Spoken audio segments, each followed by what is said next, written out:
오늘 우리에게 주시는 하나님의 말씀은 예레미야 35장 18절에서 19절 말씀입니다. 우리 구약 성경 예레미야 35장 18절에서 19절 말씀입니다. 우리 두 절인데요.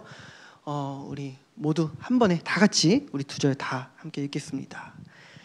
예레미야가 레갑 사람의 가문에게 이르되 만군의 여호와 이스라엘의 하나님께서 이와 같이 말씀하시기를 너희가 너희 선조 요나답의 명령을 순종하여 그의 모든 규율을 지키며 그가 너희에게 명령한 못을 행하였도다. 그러므로 만군의 여호와 이스라엘의 하나님께서 이와 같이 말씀하시니라. 레갑의 아들 요나답에게서 내 앞에 설 사람이 영원히 끊어지지 아니하리라 하시니라. 아멘. 여러분 혹시 전 세계에 있는 국가들 중에서 1960년대 이후에 가장 높은 경제 성장을 보인 나라가 혹시 어딘지 아십니까? 대표적인 국가 어딘지 아십니까? 바로 우리나라 대한민국입니다. 최빈국이었죠. 전쟁 후에 50년대 60년대 최빈국이었는데 그 당시에 최빈국이었던 나라들 중에서 이 국민당 총생산량이 쉽게 말해 이 경제력이 우리나라만큼 증가한 나라는 사실상 대만과 우리나라뿐이라고 합니다. 뭐 산유국도 있는데요. 그 나라들은 조금 논외로 하고요. 석유로 부유해진 나라들을 빼고 본다면 우리나라와 대만 정도밖에 없다고 합니다. 그런데 지금 소개해드릴 이 나라는요, 아프리카 국가인데요. 이 나라 역시도 1960년대에 최빈국이었지만 지금은 주변 나라들에 비해서 압도적인 성장을 이룬 나라입니다. 물론 이 나라는 지금 선진국이라고 할 수는 없지만 이 성장한 비율만 놓고 보자면 우리나라나 대만에 맞먹는 그런 성장 비율이라고 합니다.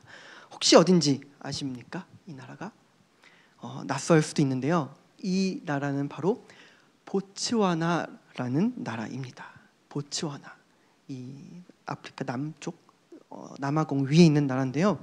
이 보츠와나는 많은 아프리카 국가들이 이제 1950년대, 60년대 그러니까 2차 대전 이후에 유럽 열강들로부터 이 여러 나라들이 독립할 때 보츠와나도 같이 독립한 나라입니다. 그런데 그 나라들 중에서 가장 빠르게 나라를 성장시켜서 경제를 성장시켜서 그 나라들 중에서 지금은 가장 선진적인 위치에 있다라고 합니다. 우리 교육이나 의료, 치안, 인프라 이런 것들이 아프리카 내에서는 매우 우수한 편이라고 합니다. 또 민주주의 지수 역시도 아프리카 대륙 내에서는 1위, 1등이라고 합니다. 이렇게 특별한 나라가 바로 보츠와나인데요. 보츠와나가 이렇게 다른 아프리카 나라들에 비해서 특별한 이유는 바로 독재나 내전을 겪지 않았다라는 것입니다.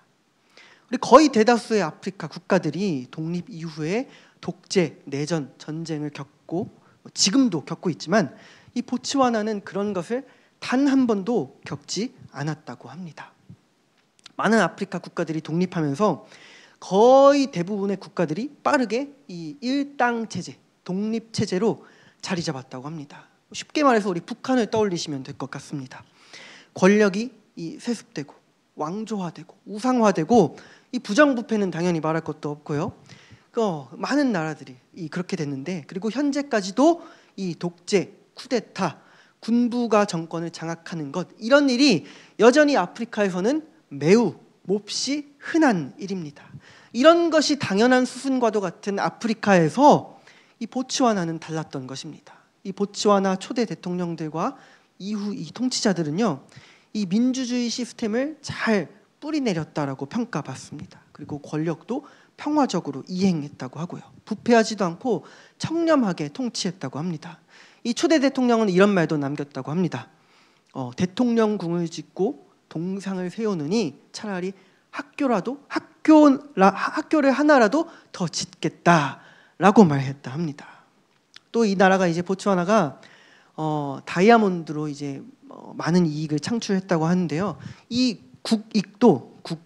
나라의 이익도 다른 주변의 나라들이었으면 당연히 지도자들이 사익으로 그것을 탈취했을 텐데 보츠와나의 지도자들은 그것을 국민과 나라를 위해 선하게 잘 활용했다라고 합니다. 우리 한 가지 예시만 더 드리자면요. 이 나라가 58년 만에 작년에 최초로 이 여야가 최초로 바뀌었다고 합니다. 그런데 이 기존 여당 대통령이 선거 결과에 승복하면서 순조롭게 여야 정권 교체가 이루어졌다고 합니다. 이게 이 순조로운 정권 교체라는 것이 별것 아닌 말 같지만 이런 일이 아프리카에서는 사실상 벌어지지 않는 일이라고 합니다. 정말 유일하다고 볼 수 있는 아프리카의 평화로운 정권 교체 사례가 바로 이 보츠와나에서 이루어졌다고 합니다. 아무튼 이런 통치 덕분에 처음에 이야기했던 것처럼 보츠와나가 지난 60년 동안 다른 주변 나라들이 흔히 가는 그런 전철을 밟지 않고 특별한 국가 환경을 갖게 된 것입니다. 특별한 공동체가 된 것이죠. 여러분, 그래서 혹시 우리의 공동체는 어떻습니까?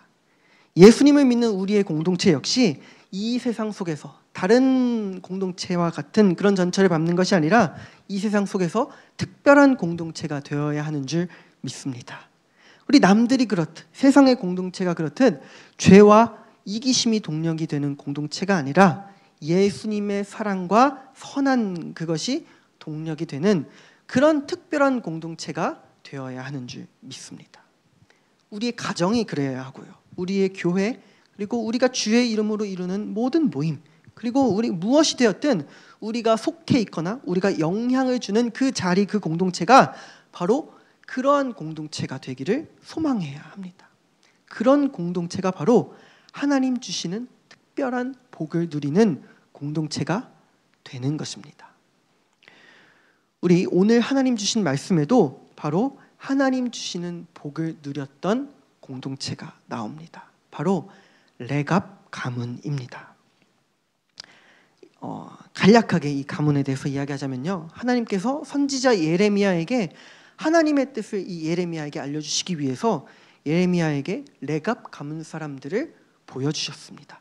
하나님께서 이런 명령하십니다. 예레미야에게 너는 가서 레갑 가문 사람들을 성전으로 불러와서 포도주를 마시게 하라라는 명령을 하십니다. 그래서 예레미야는 그 말을 따라서 레갑 가문 사람들을 불러와서 성전에 불러와서 포도주를 대접해 주면서 마시라라고 했지만 레갑 가문 사람들은 그 요구를 거절했습니다. 그 거절의 이유가 뭐냐? 이렇게 레갑 가문 사람들이 이야기합니다. 포도주를 마시지 말라라는 것이 바로 우리 레갑 가문의 오랜 선조 요나답이 내린 명령입니다. 라고 이 이유를 대면서 이 예레미야의 포도주를 거절합니다. 이 요나답이 가문에 명령을 내렸다는 것이죠. 요나답이 어떤 사람이냐면요, 이 선조 요나답, 레갑 가문의 선조 요나답은요, 무려 이때로부터 250년 전의 사람이었습니다. 그러니까 이 레갑 가문 사람들은 250년이 지난 지금까지도 선조가 내렸던 명령을 충실하게, 신실하게 따르고 있었던 것입니다. 우리 이것이 예레미야에 나오는 그 레갑 가문의 이야기인데요. 물론 우리는 이 이야기를 보면서 순종을 배웁니다. 250년간 변치 않고 이 순종에서 명령을 따른 레갑 사람들처럼 우리도 하나님의 말씀에 순종하고자 하는 마음을 물론 우리는 이 이야기를 통해서 품을 수 있습니다. 하나님께서도 그런 말씀을 하시죠. 하나님께서도 이 예레미야에게 이 사람들을 보여주시고 나서 예레미야에게 말씀하십니다.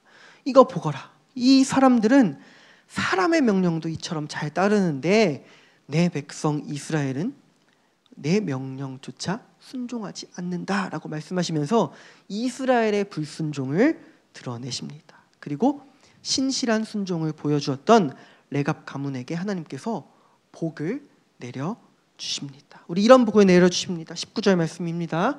그러므로 만군의 여호와 이스라엘의 하나님께서 이와 같이 말씀하시니라. 레갑의 아들 요나답에게서 내 앞에 설 사람이 영원히 끊어지지 아니하리라 하는 복을 레갑 가문 사람들에게 너무나도 귀하게 내려주십니다. 순종에 대한 복이죠. 그런데 우리가 오늘 이 이야기를 통해서 한 가지 더 나누고 싶은 것은 레갑 가문은요 단지 신실한 순종 하나만으로 이 복을 누렸던 것만은 아니라는 것입니다. 사실 레갑 가문에는 순종만 있었던 것이 아니라 선한 명령 역시도 있었다라는 것입니다. 우리 그 명령이 무엇이었습니까? 명령 한번 보겠습니다. 250년간 순종했던 그 선조 요나답의 명령 세 가지였습니다. 우리 예레미야 35장 8절 10절 말씀 보겠습니다. 그 명령은 세 가지였습니다. 평생 사는 날 동안에 첫째, 포도주를 마시지 말라. 둘째, 포도원이나 밭이나 작물을 갖지 말고. 셋째, 집을 갖지 말며 장막에 거하라라는 명령이었습니다. 쉽게 말해서 이 명령들을 쉽게 말한다면 검소해라. 그리고 절제해라. 그렇게 검소하고 절제함으로 경건한 삶을 살아라라는 명령이었습니다. 이 마치 하나님 주신 율법과도 같은 명령이죠. 어디 저기 레위기에 가면 나올 것 같은 그런 명령입니다. 그런데 사실 이 구절들을 잘 살펴보면요, 이것은 딱히 이 세 가지 명령들은 딱히 하나님의 명령은 아니었습니다. 사실 그 어디에도 이 명령이 하나님의 말씀이라거나 하나님의 율법이라고는 나오지 않습니다. 우리 레갑 자손들이 예레미야의 요청을 거절할 때에도 거절하면서 말할 때에도 우리 가문이 하나님의 말씀에 순종하고 있습니다 라고 표현하지 않고 우리가 선조 요나답의 명령에 순종했다라고만 표현합니다. 또 하나님께서도 이 레갑 가문의 순종을 두고 이 레갑 자손들이 나의 명령에 잘 따랐다 라면서 이 하나님을 믿는 신앙에 대해서 언급하시지는 않습니다. 물론 이 선조 요나답이 어떤 사람이었냐? 이 요나답이 열왕기하 10장에 나옵니다. 열왕기하 10장에 여호나답이라는 이름으로 나오는데요. 이 요나답이 예후 왕의 요청에 따라서 이 바알 우상을 척결하는 일에 동참했다라고 나오기는 하지만 그 외에 이 요나답이나 현재 레갑 가문 사람들의 신앙이나 신앙 고백, 하나님을 믿는 믿음에 대해서 나오지는 않습니다. 그러니까 이 말씀 이야기, 레갑 가문 이야기가 우리에게 보여주시는 뉘앙스대로라면 레갑 가문에 내려오는 이 명령은 하나님의 말씀에 따르는 신앙 활동이었다기보다는 그냥 검소와 절제를 추구했던 어떤 한 가문의 그냥 가훈에 불과한 것일 수도 있다라는 것입니다. 추측이죠. 그런데 더 중요한 것은요, 그것이 어찌되었든 우리가 확실히 알 수 있는 것은 하나님께서 이 명령, 요나답의 명령, 이 가훈을 하나님께서 좋게 여기셨다라는 것입니다. 물론 하나님께서는 순종을 언급하시면서 레갑 가문 사람들에게 복을 주셨습니다. 그런데 한번 우리 생각해 봤으면 좋겠어요. 같은 순종이었더라도, 같은 이 가훈에 대한 같은 이 신실한 순종이었더라도 만약에 이것이 선하지 않은 가훈이었다면 하나님께서 결코 복을 주시지 않았을 것입니다. 예를 들어서 너희들은 이제부터 쌀 한 톨도 손해보지 말거라. 가문의 성공을 위해서는 수단과 방법을 가리지 말거라. 이런 가문에 250년 동안 잘 순종한 가문이었다면 하나님께서 좋아하시고 복을 주셨을까요? 그렇지 않습니다. 이 이스라엘 사회, 우상과 죄악이 팽배했던 이 열왕기 시대 이스라엘 사회에서 거기에 휩쓸리지 않고 검소하고 절제함으로 경건한 삶을 살자라는 이 가문의 신조와 명령을 하나님께서는 좋게 여기셨던 것입니다. 선하게 여기셨던 것입니다. 그래서 이 레갑 자손들의 신실한 순종 역시 너무나도 귀했지만 그에 앞서서 그 순종을 요구했던 명령과 가르침 역시도 선했기 때문에 레갑 가문 사람들이 하나님의 복을 결국 누릴 수 있었던 것입니다. 250년 동안 이 신실한 순종이 대를 이었을 뿐만 아니라 동시에 선한 가르침과 명령 역시도 잘 이어져 내려온 것입니다. 여러분, 이처럼요, 선한 명령과 가르침은 공동체를 복되게 할 수 있습니다. 우리는 저마다 교회에서, 가정에서, 그리고 주의 이름으로 모이는 많은 모임과 공동체에서 우리는 누군가를 가르치거나 하나님께로 안내하거나 영향을 주는 자리에 있습니다. 그것이 이제 가장 가까이로는 자녀를 양육하는 일이 될 수 있고요. 또 교회 학교의 아이들을 가르치거나 세먼들을 돌보고 나눔을 하는 것일 수도 있습니다. 꼭 그런 것이 아니더라도요, 우리는 모두 다 주의 백성으로서 주의 백성다운 영향을 끼쳐야 하는 사명을 갖고 있습니다. 하나님께서 우리에게 말씀하셨습니다. 너희는 모두 택하신 족속, 그 나라의 백성이자 왕 같은 제사장이니 나의 선하고 아름다움을 전하라 라고 말씀하셨습니다. 또 이렇게 말씀하셨습니다. 예수님께서 말씀하십니다. 너희는 가서 모든 이들을 제자로 삼아서 내가 너희에게 분부한 모든 것을 가르치라라고 우리에게 사명을 주셨습니다. 이 사명이 우리에게 있는 것입니다.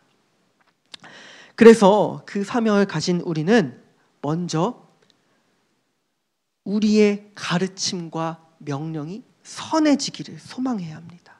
우리의 명령과 우리가 누군가를 이끌고 양육하는 그 발걸음이 선한 발걸음이 되어야 합니다. 특히 우리가 다음 세대의 부모로서, 다음 세대를 가르치는 교사로서 우리는 아이들에게 부모님과 선생님에 대한 순종을 물론 가르칩니다. 그런데요, 우리가 아이들을 양육하는 그 가르침과 명령이 선하지 않다면, 또 그것을 하는 우리 역시도 선하지 않다면 그 가르침에 대한 순종이 과연 무슨 소용이 있겠습니까? 우리 구약시대 때 이스라엘이 멸망했던 이유가 바로 그것 때문이었습니다. 이스라엘은요, 악한 왕들 때문에 멸망했습니다. 하나님 택하시고 세우신 이 족속의 왕으로서 하나님의 백성들을 하나님의 백성답게 양육해야 할 책임이 있는 이 왕이 하나님의 목전에서 악을 행했더라. 죄와 우상으로부터 돌이키지 않았더라. 하나님께서는 그것이 이스라엘의 멸망과 심판의 이유라고 말씀하십니다. 물론 이스라엘이 멸망할 때에 이스라엘은 왕뿐만 아니라 선지자뿐만 아니라 그 백성들 역시도 하나님께 순종하지 않고 죄를 지었습니다. 그런데요, 우리에게 주시는 이 구약의 말씀의 초점은 불순종한 그 이스라엘 백성들에게만 초점을 두지 않습니다.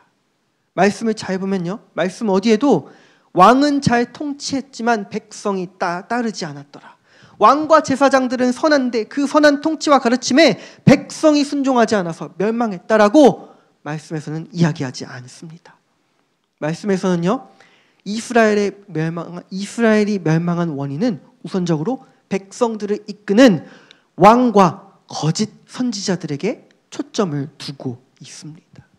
리더이자 가르침과 통치로 영향력을 주는 이들이 선함으로 가르치거나 통치하지 않았기 때문에 이 하나님 세우셨던 공동체, 이 이스라엘 공동체가 하나님의 복을 누리기는커녕 멸망의 길로 걸어간 것입니다.